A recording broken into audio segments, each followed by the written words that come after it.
Welcome back to Canadian Agriculture Unpacked. I'm your host, Bob Friesen, technical producer, Aj Talker.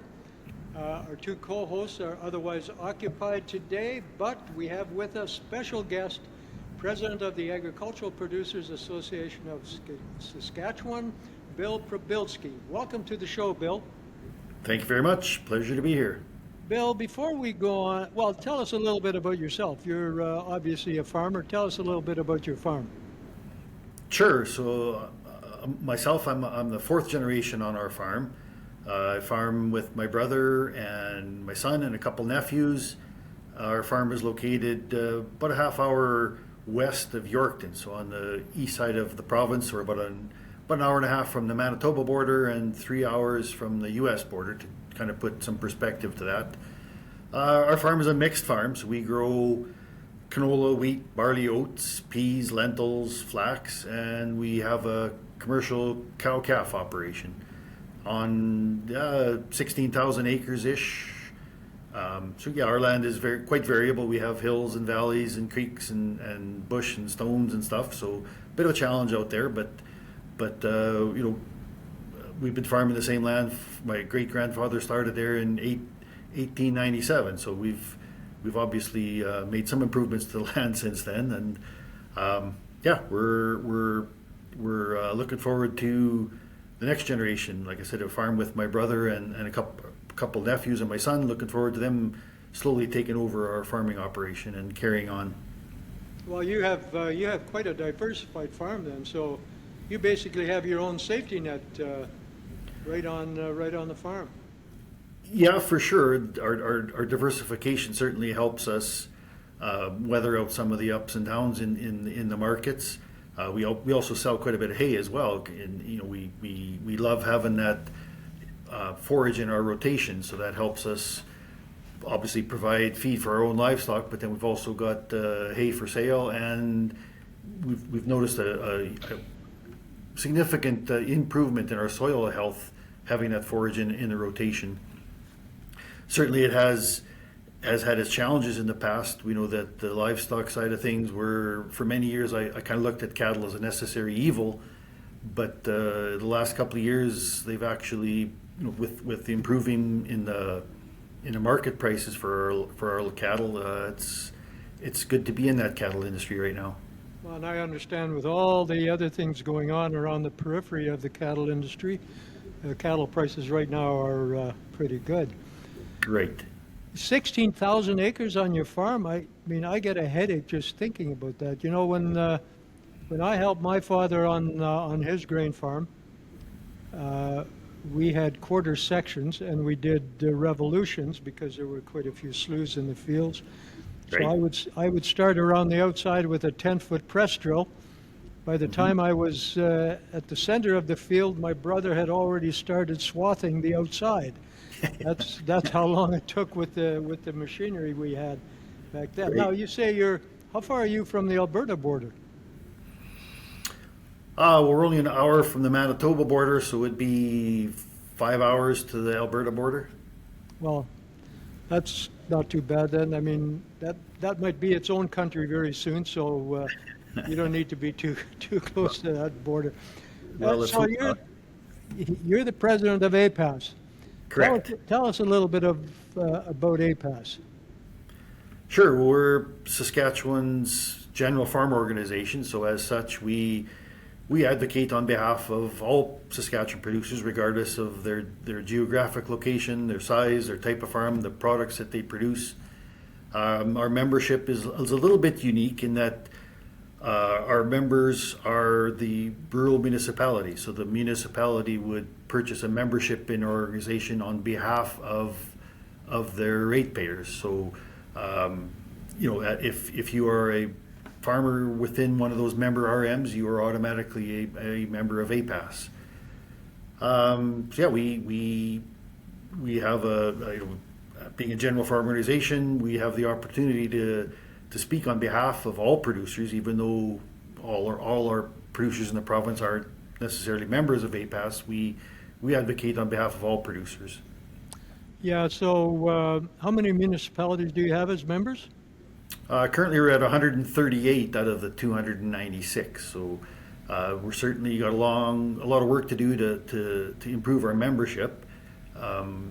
It's varied over the years, but we've certainly in the last few years built some momentum in that our membership has been growing steadily. And with some of the work that we've been doing, I think our members are seeing value in being involved with APAS, and that word gets out that we're doing good work, and our membership has been steadily growing. Well, and so you also represent them at the national level through the CFA, but we'll talk about that a little bit later. But you've certainly grown since I was involved in the Canadian Federation of Agriculture in the early 2000s. You've probably almost doubled your membership since then. Well, our organization was only founded in 2000, so yeah, it's been a steady growth since then. There was some time in there when we had a bit of a decline for some internal reasoning, but since then, yeah, we've been steadily growing with again, I think the producers are recognizing the value of having APAS advocating on their behalf to all levels of government, and particularly on that national level, as you had mentioned, with our membership in the Canadian Federation of Agriculture. Yeah, and I know what you're talking about when you started losing memberships. That was painful to watch at the time, but you've clearly done a very good job of rebuilding out of that and becoming an even more or an even stronger organization. That's great to see. Tell us about your growing season. It's been unusual, actually. We started out the year in our area. It's very variable across the province, but in our area on the east central part of Saskatchewan, we started off very wet, and then it turned dry, unusually dry for our area. Normally in around Yorkton, we're more often more wet than too dry, but it was quite a dry year. The rains that we did get, however, have been quite timely. So right now our crops are looking quite good. We've had some rains here in the last few weeks that are going to help fill the crop, whatever is there, and we're looking at probably an average to maybe even slightly above average crop in our area. But again, it's so variable across the province. We have areas that have been facing drought for 7, 8, 9 years, and this year was no exception. They had some terrible crops. We've also got some areas of the province that have got some phenomenal looking crops with just rains coming just at the right times and just the right amounts, and there's everything in between. So we've got I guess a typical year in Saskatchewan where we've got a little bit of everything. Those guys that have been that have had a 7-year drought, they I guess they're surviving on crop insurance. Is that it? That only goes so far. In the way crop insurance works, it's based on your averages over the past several years. So every year that they have a poorer crop just brings their coverage level down. So with successive years of drought, their coverage has been decreasing. So obviously crop insurance is very important to helping those producers survive to farm again another year. But with each successive year, it's giving them less and less coverage. When we were negotiating safety net programs at the International Federation of Agricultural Producers, we had several farm leaders get up from other countries saying that if any area in a country had more than 2 years of drought, governments should take it out of production entirely. And a couple of us Canadians just kind of looked at each other and said, well, we would have a lot of areas that'd be shut down if that ever happened. Have they, so what's the mood then? And of course in southwestern Saskatchewan, I think it's been really dry as well. But I also know that you've had rains. They don't always come on time. Sometimes they come soon enough that it salvages a crop. But overall, do you think it'll be an average crop? Provincially, yeah, I think we're looking at probably an average crop or a good average crop. Like I said, there are some areas of the province that are going to have a phenomenal crop, or at least they have the potential for that. It's not in the bin yet, but there is potential there. And then there's those areas where, yeah, they've gotten some rains recently, but the rains have come too late, and they're looking at seriously depressed yields. And on top of that, even the areas of the province that have a good crop or even an average crop, with increased input costs and really depressed commodity prices, even with average crops, there's going to be a lot of red ink out there this year. Red ink is not something you want to hear about, that's for sure. And then, of course, if you've got a beautiful, lush-looking crop waving in the wind, you're always looking over your shoulder and wondering if you're going to get a hailstorm, right? Yeah, certainly there has been a lot of those recently as well.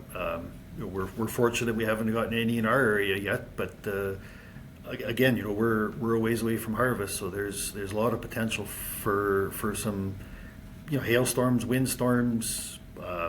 There was a couple nights ago there was a report of 6 inches of rain in one area in a matter of a few hours, so there'll be a lot of flooded out areas. So just a real mixed bag of weather events. Well, it's interesting because if it's not one thing, it's another, and of course, parts are always really good. Other parts aren't as good, and Right. it's amazing. And I like to say, if for the viewer, if you've eaten today, thank a farmer, because they've certainly gone through a lot to provide the high quality, safe food, and it produced in an environmentally sustainable way as well. Right. It takes a lot. Have the wildfires in Saskatchewan impacted on agriculture at all? They certainly have, but it's almost a good news, bad news kind of a story. So certainly the smoke has been troubling. Plants need sunlight to do their thing. The photosynthesis carries on because of sunlight, and the thick smoke has filtered out a lot of that sunlight. It's delayed maturity on some crops. It's kept the potential for disease at a high levels in places where they've been getting the rain. The smoke has kept the plants wetter because the sunlight isn't coming through to dry them off. So there's greater disease potential. Certainly, the livestock side of things, those cows or sheep or goats or whatever, they're in that smoke 24 hours a day. They can't really escape from it. So stands to reason that that's not going to be good for their health. So certainly in that aspect, it's been troubling. On the flip side of that, though, is in that July, August, early August period when your canola is flowering, canola doesn't like the direct sun and the intense heat. So that smoke has kind of filtered out and it's allowed our canola to stay blooming longer. Obviously, then the longer it blooms, the more opportunity there is for increased yield. So it's definitely helped the canola crop in that aspect, but it's caused other issues as well. What is happening with regard to transportation? We had someone on from the Western Canadian Short Line Railway Association on. What's happening with transportation? That's still a huge cost for grain producers in Saskatchewan, right? Yeah, absolutely, it is. It's something that cost is kind of a hidden cost for producers. You don't often think about it. You look at the bottom line, we're going to get so many dollars a bushel, but if you back that off and figure out how much we're paying for freight, particularly in Saskatchewan and like where I farm, we have the highest freight rates in all of Canada, because we're the furthest from any ports. We're about equal distance from Thunder Bay and Vancouver, so our freight rates are high. And as long as guys have been growing wheat in Saskatchewan, we've been arguing with the railroads in terms of level of service and the cost of freight and just all those things that we have really no control over as producers that really affect our bottom line, and it's getting to be seemingly more and more of an issue with labor disruptions in the railroads and the ports, weather related issues with washed out rail lines and trying to load grain at the ports in the rain.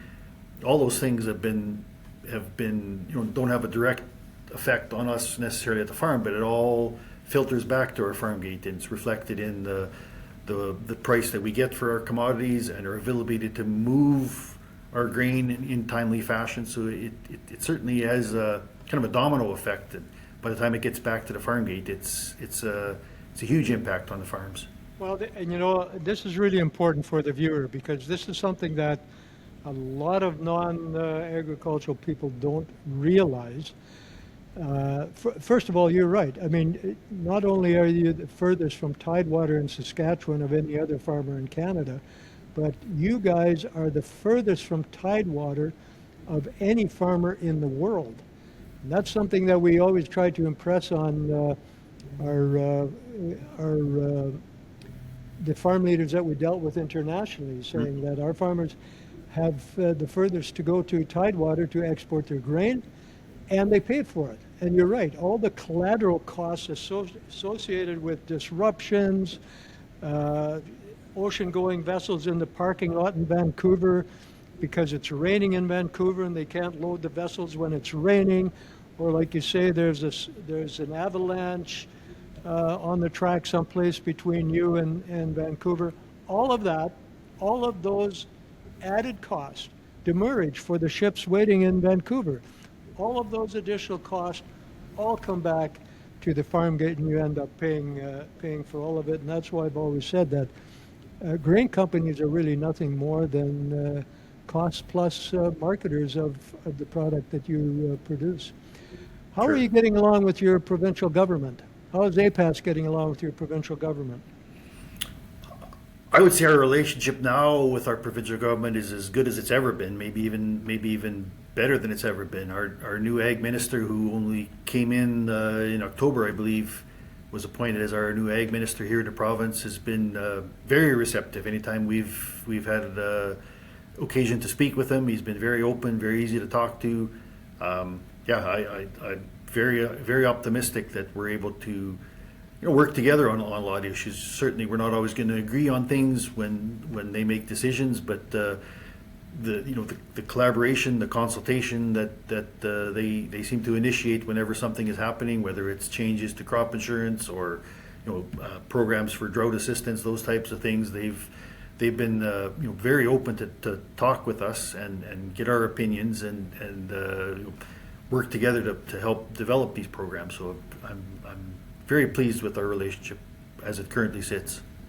Well, of course they won't always agree with you, but if they recognize you as a voice speaking for agriculture in the province, and they know how to consult, that's often the problem, right? Governments don't know how to consult. And if they know how to consult and they know how to listen to you, they pick up the phone when you call them, that's a huge first step on the way to being able to work collaboratively with the provincial government to implement the kind of policies you need to make sure there are no regulatory obstacles in the way of farmers being able to make a profit, and just work in partnership with the government. That's huge. Now the new federal minister has been in your province as well, I believe. McDonald was out there some time ago, wasn't he? Yeah, he was, and we were fortunate enough to have a sit down with Minister McDonald when he was in the province here a few weeks ago. I actually was in Ottawa shortly after he was appointed and had a chance to sit down with him in his office and got to tell him who I was, got a bit to feel out for who he was, and some of the issues that we're facing in Saskatchewan. And I encouraged him to come out, and I was very pleased to hear when he was in Saskatchewan. And our executive from APAS, we were able to sit down with him and our former President Todd Lewis. We met at Todd Lewis's farm with both the federal and the provincial ag minister at that meeting. It was a very, very informal, sitting around the table in Todd's shop and had a great discussion with regards to the issues that we're facing, the crop conditions, just the whole general agriculture scene in Saskatchewan, which is obviously quite different from what he's used to seeing in Prince Edward Island. So I give him a lot of credit for making the effort to come out here and visit a few farms and get to know the farmers, and as he said, boots on the ground is the best experience you can possibly have when he's trying to make those kinds of decisions that are going to affect the producers in Saskatchewan. Right, and I've got I mean, he replaced Wayne Easter in his riding. I don't know if you know that. And I trust that Easter is giving him some good advice whenever they get together, because that's the thing about politicians from Eastern Canada. I think have always been somewhat closer to the stakeholders than they are in the rest of Canada. I don't know if it's the nature of the population or what it is, but and of course you're telling me that you've got a good relationship with your minister now in the province, which also has to do with the type of person that's been appointed to be the minister, right? And it has to do with their willingness to try to understand what's going on. And there's a huge difference between a politician that's there only for the position or a politician that actually wants to get on the ground and get something done together with the stakeholders. Yeah, and actually the morning that it was announced that Minister MacDonald was appointed, I phoned Senator Robinson. She's obviously, she's from PEI, just to get her thoughts on the new minister. And yeah, exactly as she said, he's definitely going to be easy to talk to, willing to listen, willing to hear what we have to say, and work towards some solutions. So yeah, very, very positive in that respect. And I'm glad you mentioned that. So we've got two former farm leaders, Todd Lewis and Mary Robinson, who are both in the Senate. And that's a very good place for them to be, because it will give some depth to the understanding of agriculture in the Senate. And the Senate can often be quite influential when it comes to passing legislation in Parliament, especially if there is that understanding. So it's good to see those two appointed to the Senate. Yeah, absolutely. Bill, what is the mood in the province with regard to all the shenanigans going on in the U.S. and the prospect of tariffs looming? I mean, for now, agriculture at least is in CUSMA, and they've been exempt from any increased tariffs, or any tariffs at all. What's the mood in the province? I think for the most part, producers are concerned about the uncertainty. When there was talk of tariffs, were they coming on, weren't they coming on? How much were they going to be if there was tariffs? What products are affected? So just so much uncertainty. And along with that was the tariffs from China. They announced the tariffs on the canola meal and canola oil, and so we were kind of fighting two tariff wars at the same time, and it seemed like we were getting slapped aside the head from both sides. So a lot of concern about the potential impact of tariffs, and not just on our commodities as we sell them into the States, but a lot of what we need to grow our crops, our inputs, come out of the States. And the counter tariffs or the retaliation on the part of our government, there was the feeling that those might even be more harmful than the actual tariffs coming out of the States. And we're seeing that to a certain extent. With the tariffs on steel, our prices for our equipment and parts to keep those equipment running is just been crazy in terms of how much it's increased over the last little bit. We're probably looking at increased fertilizer prices on things coming out of the States, phosphate, for example. So there's a lot of concern and a lot of uncertainty, both on the input side of things and our ability to generate profits from the sale of our commodities that we grow, because of the uncertainty in the marketplace, and we're seeing that reflected in the commodity prices, I believe. Obviously there's always cyclical responses to prices. They go up and down. Now we're sitting here just a few weeks from harvest. There's usually is a lull in the prices, but we're seeing a really big, deep drop in our prices, and how much of that is to do with the uncertainty around tariffs, how much of it is the fact that there's good crops all over the world. Nobody knows for sure, I suspect, but I'm certain that the uncertainty of the tariffs is definitely one of the factors in there. Have our problems with China on canola, have they impacted on the price of canola? Well, it certainly did right off the start when the tariffs were announced. We've seen probably a 15 to 20% decline in canola prices right off the hop.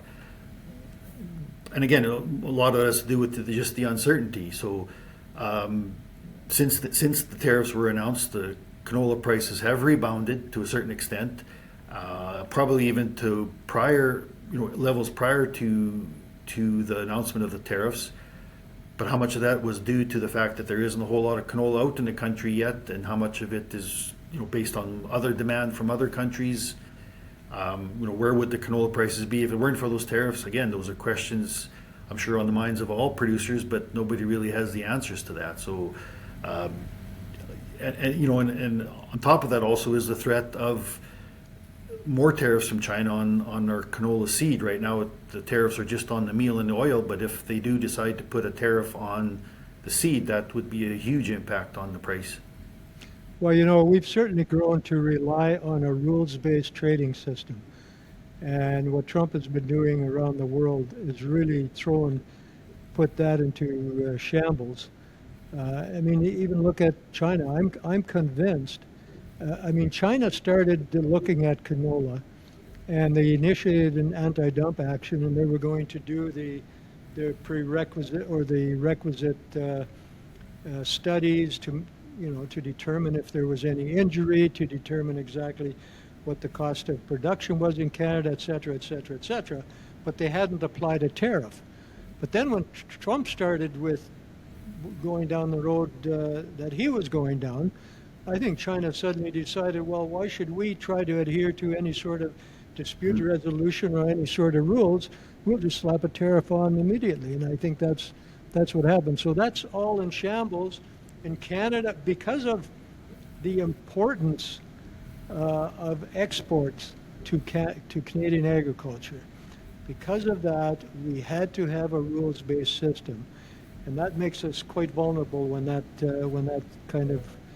kind of in dispute. So I can see that farmers would be a little cautious about what might go on, but as you say, at least for now, we've been able to avoid any kind of tariffs through customer. Go ahead, Bill. I was just going to mention it's frustrating from producers' perspective out here as well, in that it's widely believed that the tariffs that China put on our canola meal and oil and pork and some other products was in retaliation to China or to Canada's implementation of the tariffs on their Chinese EVs. So, we look at it as our canola industry is huge, particularly in Western Canada, and it feels like we're being used as pawns in a tariff war that we neither started or wanted, and it's all about protecting, jobs in the EV industry that most producers out here don't believe is ever going to happen. So, it's frustrating. Well, that's where I think the government could have been a little more proactive, because clearly they knew what China might do in retaliation, because they did it when Canada had that Yowie executive under house arrest in Vancouver. They did the same thing. That's where the whole canola issue started, right? And so the government should have known that canola would be a target if they applied the tariff to the EVs. And so there's an example of where the government could have consulted a little better. What about other agricultural policy, Bill, in Saskatchewan with regard to safety nets, etc.? How are you feeling about that? Are you getting an environmental policy or food safety policies? Well, there's a very long list of issues in terms of some of the policies that are affecting producers that we have some concerns about. You mentioned the environment policies. So one of the things that have come into play is with our Agri-Invest program now. For the coming year, any producers up to a certain dollar value that are involved in that program will have to have an environmental assessment done before they can qualify for the program. So, not that that's a bad thing, but the concern is that, this may be just the start of putting that environmental lens onto every financial decision that's made, like whether it's, right now it's just the Agri-Invest program. It may come to crop insurance and agri-stability programs, and then there's the whole financial aspect. Is, there was some talk that the banks were going to be forced to do an environmental assessment on any financial transactions. So that in itself is very troubling for producers. We know that we do things on our farm that are very environmentally friendly, but just the idea that we have to prove it before we can qualify for these programs or even qualify for loans, or maybe our interest rate is dependent on what type of environmental footprint we have. So things like that are quite troublesome. It kind of reminds us of what's happening in Europe, and we don't want to go down that path. So on that side of things, we're quite concerned. Well, we had the president of CropLife Canada on one of our shows, and we talked about how it seems like the public are now scientific experts when it comes to some of these issues, right? Instead of relying on science, whether it's food safety, environment, pesticide regulation, whatever, it should all be science-based. And even any kind of precautionary principle or precautionary approach should all be science-based rather than public perception, for sure. Sure. Yep. Okay, now let's go back to APAS represents Saskatchewan farmers. But you also have a voice nationally, and you are a member of the Canadian Federation of Agriculture. How do you reconcile Saskatchewan needs with national needs or needs in other provinces? How is that discussion going around the table? I think very well. Obviously there are differences of opinions depending on where you are in the country, and rightly so. That representatives from various regions have to represent their region properly, and just the same as we do here in Saskatchewan. But I think it's being recognized over the last several years that Saskatchewan agriculture is a big part of the national agriculture scene. It's not just fruit and vegetable growers or dairy producers in Quebec that are the most important. Every aspect of agriculture from every part of the country has a role to play. And so as we bring our issues to the table in Ottawa at the CFA table, I believe there's that recognition that what happens in Saskatchewan is important to the whole economy, just as what happens in PEI is important. So, for example, when the potato wort and PEI was a thing, I don't know anything about potato wort, but I trust that those folks in PEI know what they're talking about and know what they need, and I would support them in that, just as the producers in PEI will support the farmers in Saskatchewan when I go to the table and say, this is a problem we have here, we need to find a solution for it. I really feel like I'm getting that support from other parts of the country based on the fact that I know what I'm talking about, and they're there to support us.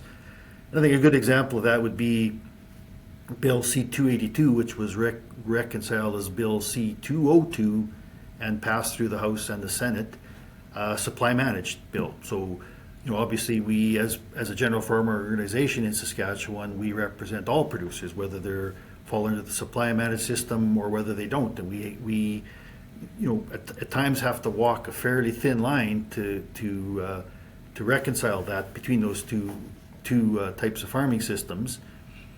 But I think we've done a good job in articulating that we can still support supply managed in the province, but yet we were adamantly opposed to the passage of that bill. based on the fact that we didn't feel that that was a good bill for the whole of the economy. So it is sometimes a very fine line, but I think with the people that sit around the table at CFA, there is a recognition that there has to be some give and take, and what's good for one part of the country is good for usually the whole of the country. Yeah, and I think that bill, and we've discussed that on this podcast as well, that bill was really more political show than anything else. I mean, everybody knows you don't go to a negotiating table and announce what you're not going to talk about before you even get to the table. So, and I mean, there's no doubt that the governments, and I think all parties, support supply management, and that it is a domestic policy. It really all has to do with TRQs and over quota tariffs, right? Right. And that's a negotiation that includes everyone. So, and I think you made a good point, Bill, and I think the recognition around the CFA table that you don't support something for one province that at the expense of another province. There Right. is enough discussion around the table, and maybe you CFA can have a position on most of the issues, but on some issues, maybe they are better off if the provinces look at whatever the issue is individually. Now, the federal government is a minority, and so in a minority government, of course, the opposition always looms a little more important than in a majority government.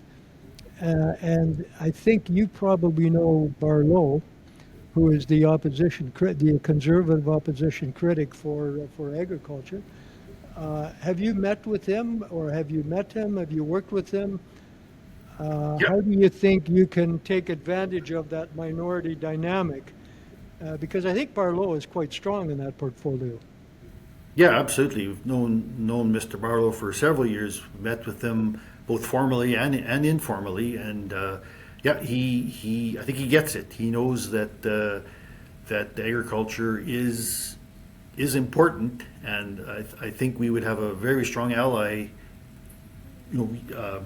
going to Ottawa through Mr. Barlow in terms of getting that recognition for agriculture. So, yeah, I think that he is uniquely positioned to be able to bring that agriculture voice to the House, and he's been very open in working with us in the past and collaborating and seeking some input from APAS in terms of what the position should be. So I'm optimistic that as we go forward, once the House sits again, that he will be bringing some of our issues to the floor of the House.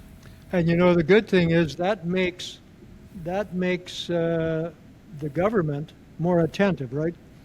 If they know that you can use the leverage of a minority government on them, if they're not listening to you, if they are playing games with you, you can always use the opposition, and it doesn't just have to be the Conservatives. You can use the other two parties as well.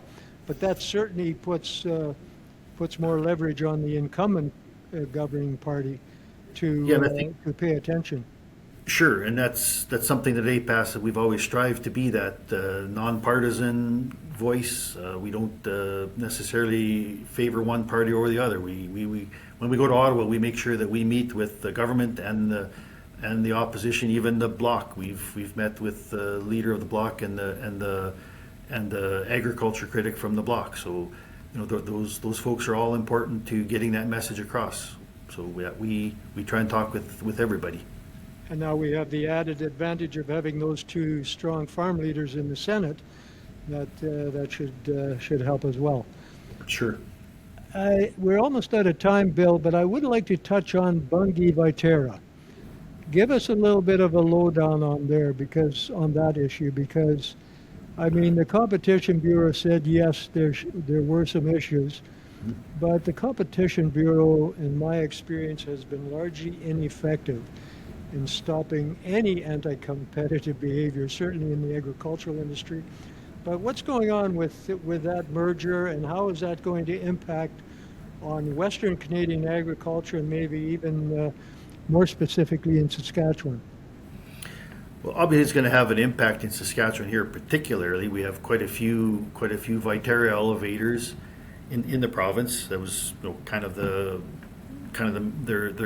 one of the major, if not the major, grain buyer in the province. So certainly, it's going to have an effect.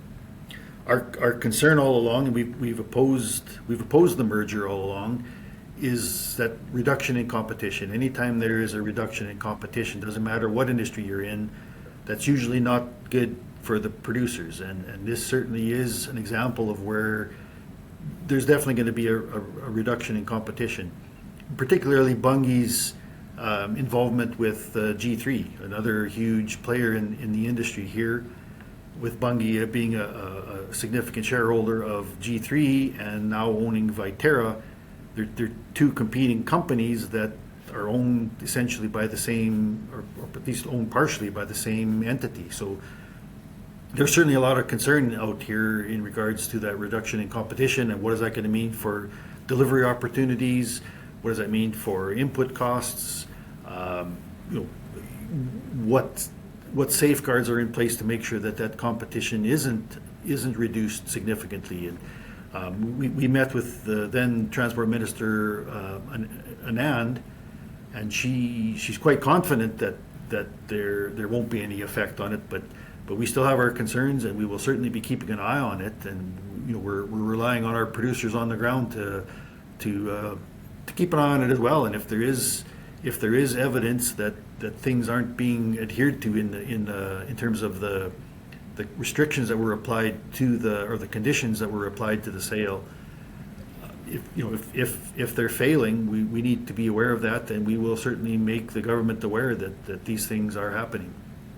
Well, I don't want to throw cold water on that, but if the government says, well, we'll keep a close eye on making sure they adhere to whatever parameters we put around this deal, I don't have a lot of faith that they will provide very strong, clear oversight on that at all. And what shocked me one time when I met with the Competition Bureau, and it had to do with some other merger in Western Canada, and it was going to, and you may recall this better than I can, had to do with the fact that there would be a lot fewer agricultural input retailers in Western Canada, thereby reducing competition between input suppliers. Right. And the Competition Bureau told me in that meeting, saying, we don't look at that. What we look at is how is it going to impact on no, it wasn't ag retailers, it was something else. Anyway, what they said is we don't look at how it's going to impact the farmers, we look at how it's going to impact downstream industry. And so even though farmers are behind the eight ball, if there is consolidation, if it improves the consumer's plight, then they have no problem with it. They told us they would not give any consideration to how it might impact on the farmers selling to a grain company. They look at the impact on the people that buy from the grain companies. And so, I mean, that ruled out any consideration for farmers or for the farm gate anyway. Yeah, and that's certainly our concern, is that we seem to be in these types of things the last ones that are consulted or considered when they're making these decisions. So all we can do now is, going forward, we've expressed our concerns, we've expressed our opposition to the merger in the first place, just based on those concerns. All we can do is keep an eye on it, and we will certainly raise the concerns if they come to light. And the other thing, it seems to me that government should sometimes take a look at it. I mean, the Competition Bureau, sorry, this isn't an episode to criticize the Competition Bureau, but the Competition Bureau, they just have a rigid set of rules that they go by, and there's no leeway for them to do any thinking on the issue except simply follow the rules. But the government clearly should look at this and say, well, how many people were opposing this? How many sectors were opposing this? And how many people actually came up and supported it? Do you think there was anybody other than Bungie and Viterra that supported the merger? Not that I've heard, and I guess further to that is how many other countries have put way more stringent restrictions on the sale or conditions on the sale. You know, here in Canada, the conditions were quite minimal. I think they had to divest of some assets that were, likely reaching the end of their livelihood anyway. So, yeah, we're concerned about that. Yeah, well, they know how to find all the loopholes, don't they? Is there anything else you would like to add, Bill? Actually, there's a couple studies I was hoping to have a minute to talk about. Please do. Yeah. Sure. So, at APAS, we've done a few studies, or we're in the process of doing a couple studies. One is looking at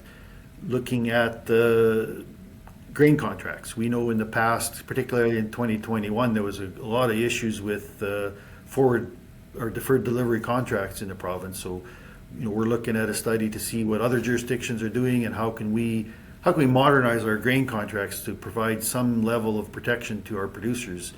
Any of the contracts that we found out there in Saskatchewan are they have the grain companies pretty much covered all their risks, but there's very little protection for producers. So we're I think just about done the study in terms of our final results coming out pretty soon, and we will be making some recommendations on how we can get these contracts improved. Our second study that the APAS is working on is looking at compiling export sales data. I think we feel that's something important that producers used to have access to, but in the recent years haven't been able to access that type of data. And I think that's quite important for producers to have that type of data so they can make better marketing decisions. Third study I wanted to talk about that APAS is undergoing is we've just completed our third year of the study, and it's looking at the comparison of grocery prices compared to farm gate prices of the main ingredients from those grocery items that are used to create that. And I think from producers' perspective, most guys will understand that there isn't a whole lot of correlation between those two, but I think it's something that the general public would be probably quite surprised at how little of their grocery dollar is actually getting back to the farm gate. And a fourth study I wanted to quickly mention was put out by the Global Institute for Food Security in Saskatoon. And they just looked at the carbon life cycle of some of the major crops grown in Saskatchewan and compared that to other jurisdictions that we compete with on a market level. And I think the results of that, again, will be quite astonishing for people to realize that we here in Saskatchewan have a very low carbon footprint compared to all the other jurisdictions that we compete with. So great information, great justification as to the things that we do here on our farms, and we know that we're doing things kind of right. So yeah, those are the reports I would like to talk about. And yeah, thanks Bob for having me on today. A great opportunity to talk about APAS and some of the things we're up to. So really appreciate the opportunity. So thank you.